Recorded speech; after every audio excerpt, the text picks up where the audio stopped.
करते हैं ground report में मध्य प्रदेश के राज्यसभा चुनाव को लेकर के सियासी घमासान तेज हो गया है।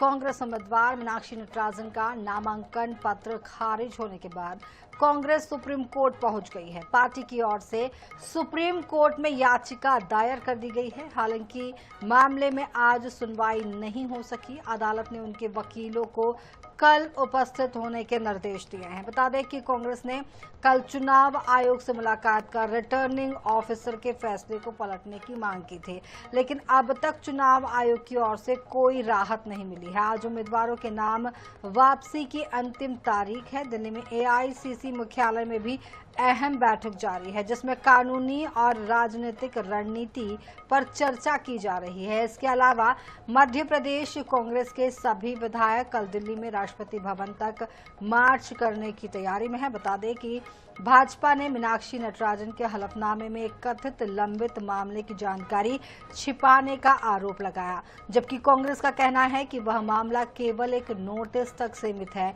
और इसे आपराधिक केस नहीं माना जा सकता।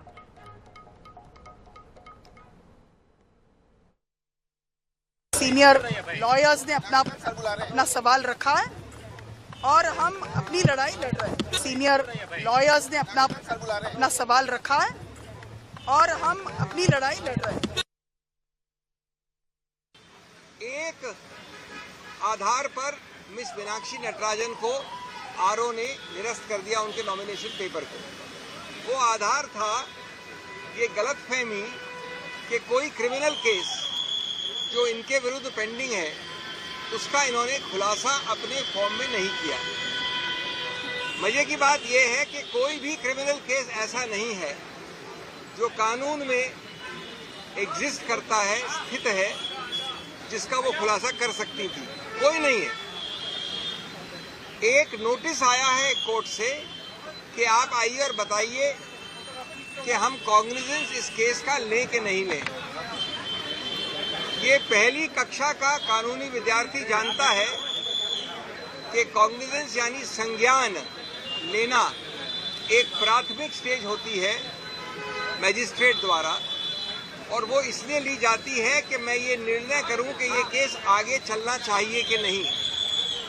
बिना कॉग्निजेंस के कोई भी क्रिमिनल केस जन्मता ही नहीं है।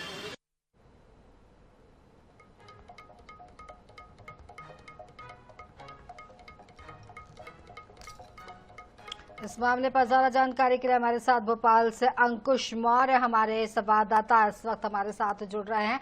अंकुश, आज नाम वापसी का आखिरी दिन है और सुप्रीम कोर्ट में अभी सुनवाई हो नहीं पाई है। क्या कुछ सियासी उठापटक इस वक्त भोपाल में दिखाई पड़ रहा है?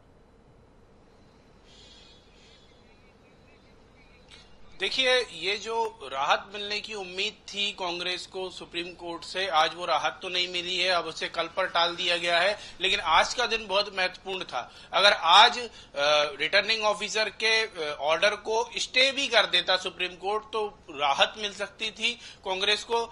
अब 3 बजे के बाद वो निर्विरोध चयनित हो जाएंगे। महेश केवट जो तीसरे प्रत्याशी हैं राज्यसभा के। बीजेपी में जश्न का माहौल बन गया है। बीजेपी खुश है इस फैसले से कि सुप्रीम कोर्ट ने कल का समय दे दिया।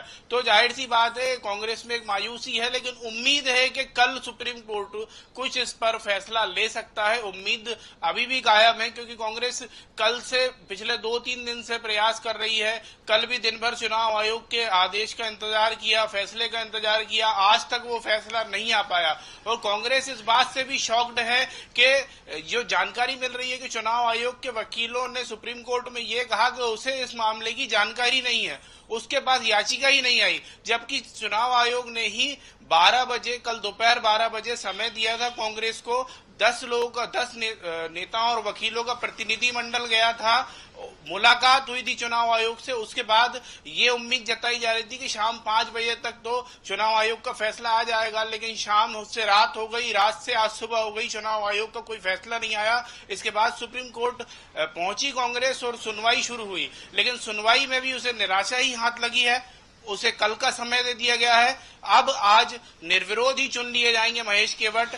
जो हमें जानकारी मिल रही है कि महेश केवट अब निर्विरोध ही चुन लिए जाएंगे। अब सुप्रीम कोर्ट में जो होगा वो देखना पड़ेगा कि कल सुप्रीम कोर्ट क्या रुख अपनाता है इस पूरे मामले को लेकर, क्योंकि कांग्रेस कह रही है कि कोई गुनाह ही नहीं किया, कोई एफआईआर ही नहीं थी, नामांकन जो निरस्त किया गया वो दबाव में किया गया और इस फैसले को वापस लिया जाना चाहिए।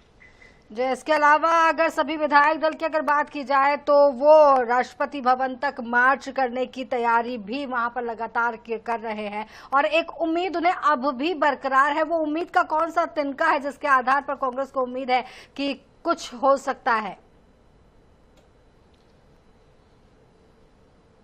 देखिए, ये उम्मीद अपनी जगह होती है, लेकिन एक जो नैरेटिव बनाया जा रहा है बीजेपी की तरफ से, जो नैरेटिव बनाया जा रहा है कि चूक कांग्रेस की तरफ से हुई है, इस नैरेटिव के खिलाफ कांग्रेस जा रही है। इस नैरेटिव को नहीं बनने देना चाहती वो कि चूक हमारी तरफ से हुई। वो इस नैरेटिव पे जाना चाहती है कि जो भी धांधली हुई वो पीठासीन अधिकारी ने की, क्योंकि वो खुद कहेगी नहीं कि हमसे गलती हुई।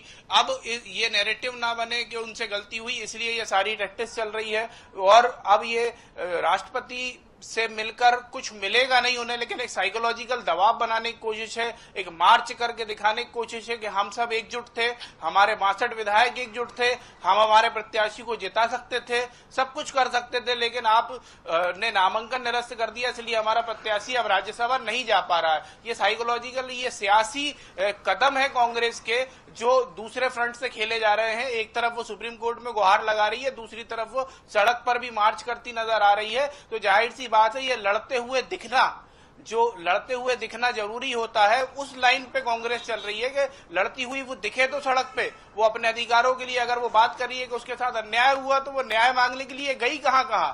तो अब इसमें तीसरा कदम जो है राष्ट्रपति से मुलाकात है। समय मांगा गया है, हालांकि अभी तक समय नहीं मिला है। जैसा हमारी नेता प्रतिपक्ष से बात हुई, समय तो नहीं मिला है, लेकिन कांग्रेस के विधायक दिल्ली पहुंचना शुरू हो गए हैं। रात तक लगभग सभी विधायकों के पहुंचने का दावा किया जा रहा है। कल सुबह से राष्ट्रपति भवन की ओर कूच करने की बात भी की जा रही है। जी बिल्कुल, तो यहाँ पर कांग्रेस ये बताने की कोशिश कर रही है कि कांग्रेस जुझारू है, उनके साथ अगर अन्याय हुआ है तो न्याय की लड़ाई लड़ी जा रही है। कांग्रेस एकजुट है और एक्टिव है, इस बात का इस लड़ाई से संदेश देने की कोशिश की जा रही है। लेकिन यहाँ पर जिस तरीके से निर्विरोध आज जैसे नामांकन वापसी की आखिरी जो दिन है और इसके आधार पर लग रहा है कि केवट जो है वो निर्विरोध यहाँ पर जीत जाएंगे। बहुत बहुत शुक्रिया अंकुश इस पूरी जानकारी के लिए। तो आपको बता दें कि मीनाक्षी नटराजन की बड़ी मुश्किलें, आज सुप्रीम कोर्ट में सुनवाई नहीं हो सकी है और जानकारी छिपाने का आरोप जो लगाया गया था और आज नामांकन वापसी की आखिरी तारीख